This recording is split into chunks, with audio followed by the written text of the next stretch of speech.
Welcome back to the Gray Escape. Today, we finish up our shower build by completing the plumbing.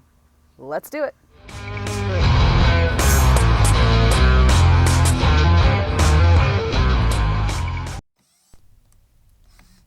The first thing we have to do is get this tank ready to be mounted underneath the bus. I'm drilling a hole in the top of the tank for the drain to come down from the bottom of the shower into the top of this tank. I used some sandpaper to make sure that it was nice and smooth, and then went ahead and put the drain together. This is the drain I'm using.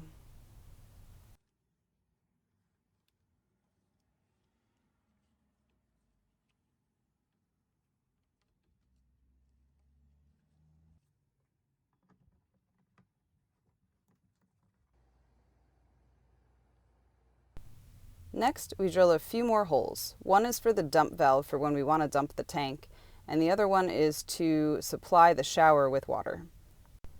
I used a file to make sure that there were no burrs, and then a little bit of soap to get the fittings in place. And the next step is to mount it up underneath the bus where it belongs. I relocated these few hoses that were in the way in order to make room for the tank. Once those were sufficiently out of the way, I test fit the tank and used some metal strapping to hold it in place. I later decided that it also needed a wooden support piece between the tank and the strapping so that the strapping wouldn't cut into the tank over time.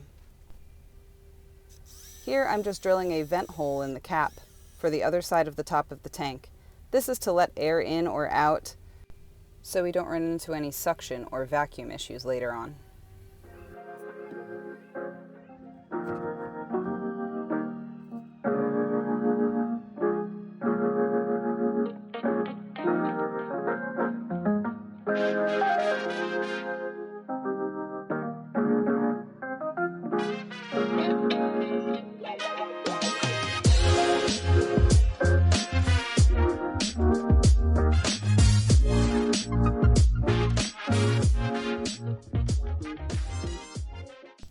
Here I'm just trimming the tailpipe and attaching the drain. Easy peasy. These are the plumbing components I'll be using. This is a 50 micron spin down filter that'll take care of hair and dirt, and there's also a 50 micron strainer attached to our C-flow pump that'll function the same way. We also have these 3 big blue filters that I've attached with fittings from Home Depot, and they'll contain a 20 micron, 10 micron, and 5 micron filter. After that, the water will go through this UV light to be sterilized, then back up through the water heater and back out the shower head. Here I'm just drilling a hole and running a supply hose for later. I installed these 2x4s strategically so that they would end up where I needed the most support for the plumbing equipment that's going to be hanging on this wall. And here's the wall, all painted and waiting to dry. I went ahead and insulated this wall to protect the living area from the heat of the cab. And this is just painted 1/4 inch ply.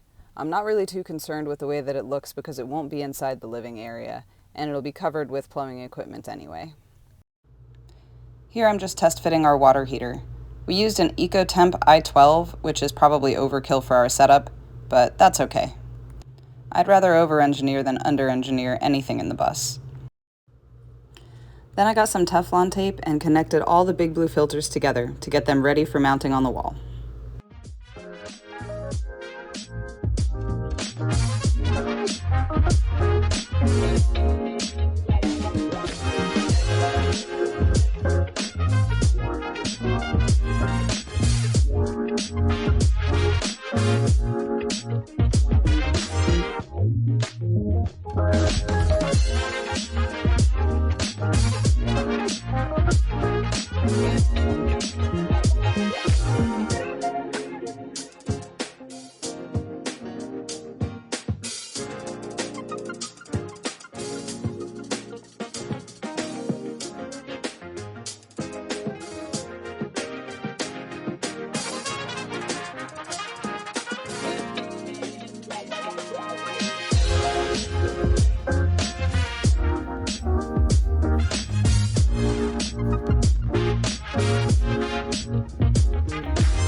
Next, I installed these silver rings. They're going to hold the UV light in place. This is where my pump is going to go, and the two supports on the wall to the right are where I intended to put the 50 micron spin down filter, but I did eventually move it to the opposite side.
Alright, so I think and I hope that I am done hooking up the plumbing down here. So we have the drain in the shower that comes out there, does a little P-trap thing, comes over to here, goes into this tank.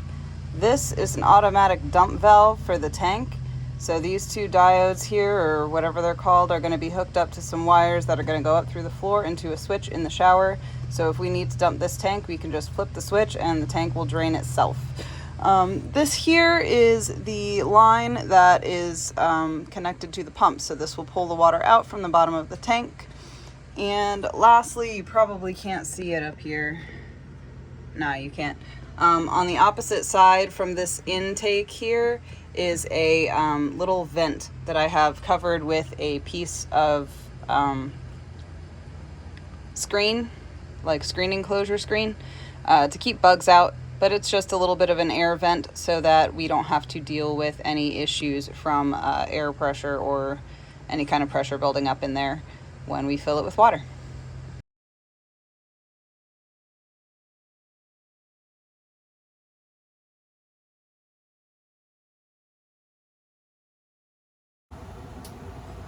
So I've got a small hole on this side. There's a larger hole on this side to accommodate this. And I need these connectors to connect to the back. These don't fit through that little hole, so I'm threading them through from the other side. Basically, I've cut a couple of like little 6-inch lengths or so and clamped one of these connectors onto the end. And on this side, the brass one is the negative. The middle one goes to your item that you want turned on, and this last one powers the switch. The reason that there are 3 prongs is because this switch has a light which turns on whenever you have the item running to remind you to shut it off. So I'm going to go ahead and connect this to the negative terminal here. And then, because I was cheap and didn't get any black cable, I'm going to mark the other end of this black just so I know which end to plug into the negative.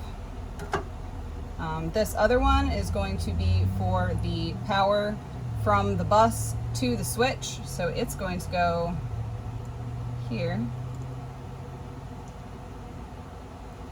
And then whatever item I want to power, I'm going to run an item from the positive end of that to this center terminal here. So I'll actually thread that through this and hook one of these on the end inside the shower, and then hook it to the back of the switch.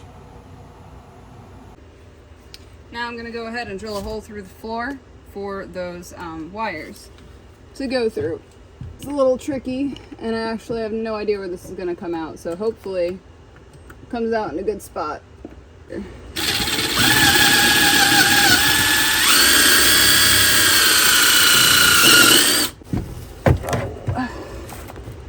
Should have done that before I installed all of this plumbing stuff, huh? Alright, let's run some wires down.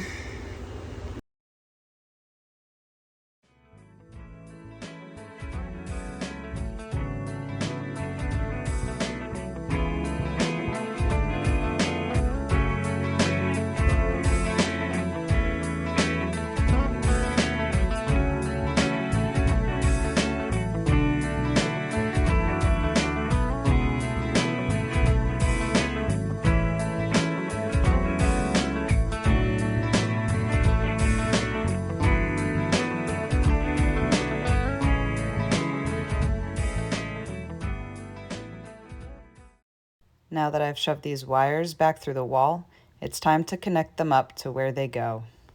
I'm marking this wire connector with a black marker so that I know that it's for the negatives. These connectors are super handy. They're just called Ensure 3-port connectors, and all you have to do is shove the wires into them and it makes the connection.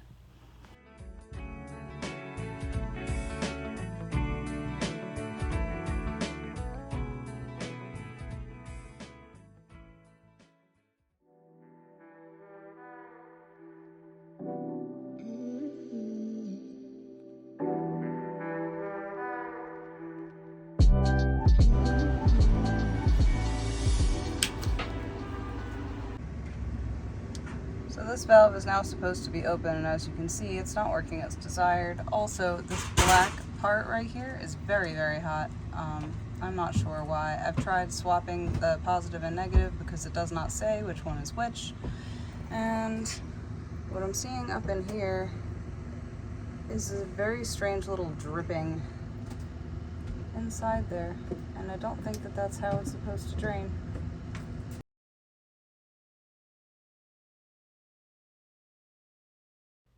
Now it's time to hook up the gas line to the water heater. They do have a specialized yellow Teflon tape for this, which is a little bit thicker than the white, but since the white is all I had on hand, I just made sure to use plenty. Now that everything's hooked up, time to test it out.